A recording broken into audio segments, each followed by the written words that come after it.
네, 안녕하세요. 비더시드 허범석 팀장입니다. 안녕하세요. 비더시드 이완 대표입니다. 네, 이번 한 주도 스타트업 빌딩 앤 컨설팅 펌 비더시드와 대한민국 대표 스타트업 미디어 벤처스퀘어가 함께 만든 비더시드의 스타트업 일크와 함께 힘차게 시작하세요.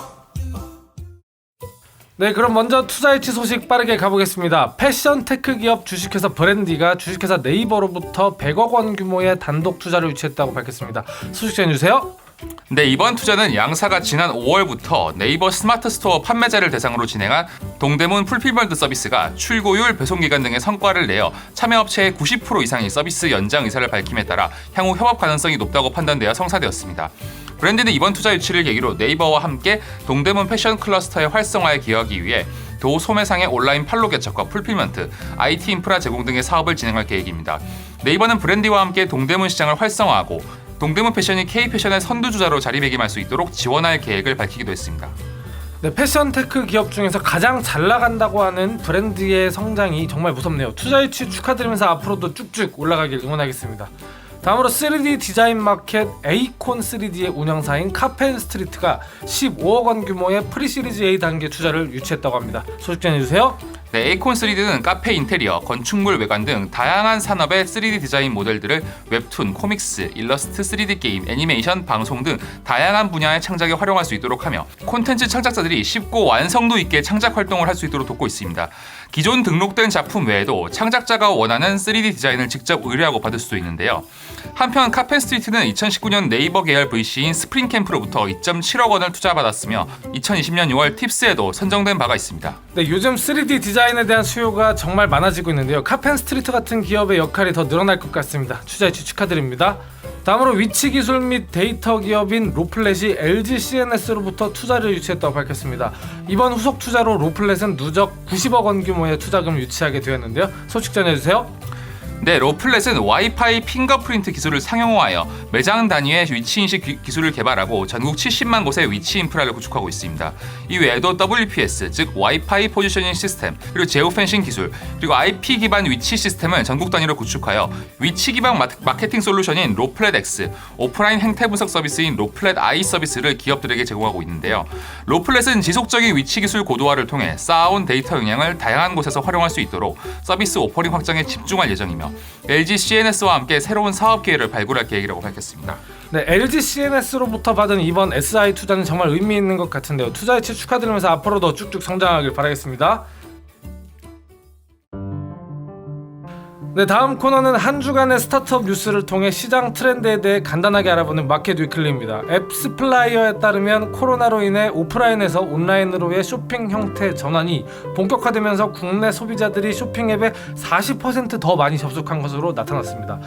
앱스플라이어는 최근 쇼핑 앱 마케팅 현황 리포트를 발간하면서 코로나 여파로 인한 쇼핑 앱 이용 행태 및 앱 마케팅 활동의 변화에 대해서 분석했는데요. 그 결과 개별 국가별 차이는 있지만 전 세계적으로 쇼핑 또는 이커머스 앱의 설치 수, 세션, 평균 구매량 등이 전반적으로 증가한 것으로 나타났습니다. 네, 한국은 코로나 이전에도 온라인 쇼핑 증가세가 가장 큰 나라 중 하나였습니다. 코로나로 인해 더욱 탄력을 받아 온라인 쇼핑 앱 이용이 증가한 것으로 나타났는데요. 이미 쇼핑 앱을 이용하고 있는 소비자가 많기 때문에 앱 세션을 살펴보면 앱 세션이 올 1월에서 6월까지 40% 올랐다는 사실을 확인할 수 있었습니다. 이는 곧 소비자들이 쇼핑 앱에 더욱 많이 접속했다는 것을 의미하는데요. 단순히 접속량이 많은 것뿐만 아니라 국내 쇼핑 앱의 유저당 평균 수익은 2월 대비 월에 약 20% 증가하며 앱 이용자들이 구매를 하더라도 더욱 많은 금액을 소비하는 것으로 나타났습니다. 글로벌 수치로는 전 세계 이커머스 앱의 설치 수가 약 25%나 증가했습니다. 코로나의 영향이 매우 컸던 미국의 경우 2020년 2월과 비교했을 때 5월의 이커머스 앱 설치 수가 80% 상승한 것으로 나타났는데요. 중남미 지역에서도 마찬가지로 이커머스 앱 설치 수가 2020년 2월 대비 5월에 93%나 증가하며 가장 빠른 성장세를 보였습니다. 같은 기간 유럽은 약 64%, 중동 아프리카는 약 44% 증가했습니다. 도시 봉쇄 등이 엄격히 진행되어 오프라인 활동이 어려운 지역, 그리고 그간 오프라인 쇼핑이 대세였던 지역에서 특히 급격한 상승을 보였습니다. 네, 국내뿐만 아니라 글로벌하게도 온라인 쇼핑이 증가하고 있다는 통계가 상당히 인상적인데요. 주요한 원인은 어디에 있을까요? 이런 쇼핑 앱의 호황은 단순히 시대적 흐름에 기인하지는 않았던 것으로 분석되었습니다. 이는 트렌드를 읽고 선제적으로 기회를 포착한 마케터들의 전략적 활동에 힘입은 결과이기도 합니다. 코로나가 본격적으로 확산되던 올 상반기 동안 기업의 마케터들은 광고 지출을 줄이는 것보다는 확대했던 것으로 보입니다. 한국의 경우 코로나가 본격적으로 확산되던 3월에 2월 대비 모바일 유저 유입 비용이 약 31% 늘어난 것으로 나타났는데요. 3월 이후로도 계속해서 코로나 유행 전보다 지출한 비용이 많은 것으로 나타났습니다. 특히 비용이 상대적으로 많이 소모되는 앱 설치 관련 마케팅 활동보다 기존의 자사의 앱을 방문한 이력이 있는 사용자들을 대상으로 광고를 집행하는 리타게팅 광고에 집중하며 마케팅 효율성을 높인 것으로 나타났습니다. 실제 한국에서 리타게팅 전환율은 올 2월 이후 안드로이드 그리고 iOS 플랫폼 모두 우상향 트렌드를 보이고 있습니다. 네, 힘든 상황에서도 많은 기업들이 전략적인 마케팅 활동을 전개해서 상반기 코로나의 영향을 떨쳐낼 수 있었으면 좋겠습니다. 네, 다음 코너는 스타트업들에게 필요한 행사 그리고 지원 사업을 큐레이팅해주는 센서블 컴퍼니와 함께하는 행사와 공모 소식입니다. 네, 경기도 의정부시가 지원하고 한국방송통신전파진흥원이 운영하는 경기 스마트 미디어 센터는 지난달 27일부터 오는 24일까지 2020년 스마트 미디어 성장 지원 프로그램 참여 기업을 모집한다고 밝혔습니다. 소식 전해주세요. 네, 모집 대상은 스마트 기기, 즉 스마트폰, 스마트 TV, 그리고 디지털 사이니지 등에서 동작 시연 가능한 서비스를 보유한 경기도 소재 창업 10년 미만 기업입니다. 스마트 미디어 센터는 전문가 심사를 거쳐 총 10개사를 선정해 전문가 멘토링, 법률, 세무, 마케팅, 컨설팅, 그리고 전시회 참가 지원 등 기업별 맞춤형 서비스를 제공할 예정인데요. 센터는 지난 2015년 개소한 1인 방송 및 OTT 분야 전문 창업 지원 기관입니다. 또한 입주 공간 제공, 장비 및 시설 대여, 사업화 지원 등을 통해 스마트 미디어 분야 창업 기업을 지원하고 있습니다. 네, 참가를 희망하는 기업은 오는 24일까지 참가 신청서를 이메일로 제출하면 됩니다.